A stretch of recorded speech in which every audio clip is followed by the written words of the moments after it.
Welcome to the Tech Egg. Don't get scrambled. Enjoy the video. You'll start by enabling the feature so it actually works. Open Settings, go to Accessibility, then Touch. Once there, tap Back Tap. Choose Double Tap or Triple Tap based on how quickly you want to trigger actions, and make sure airplane mode is off while testing. If you have a rugged case, remove it for this setup because sensitivity changes. Once done, you'll assign an action. That's the next step. But first confirm you're on iOS 17 or later for updated gesture handling. Now you'll assign what each back tap does and why that choice matters.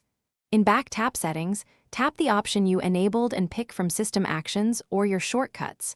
Shortcuts let you chain tasks like set focus, open an app, and send a message.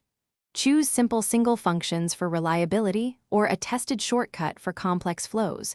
Make sure your chosen shortcut runs without prompts. Once applied, give it a few tries to feel the timing and responsiveness before moving to finish by validating the gesture works across real use and knowing a quick fix if it doesn't.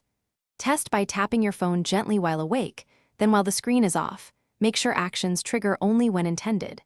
If it misfires, restart the iPhone, remove or swap the case, and toggle back tap off and on to recalibrate. As a final step, reset the assigned action or recreate the shortcut. That resolves most ghost triggers and restores reliable behavior quickly. Thanks for watching. Consider subscribing if I helped unscramble your problems.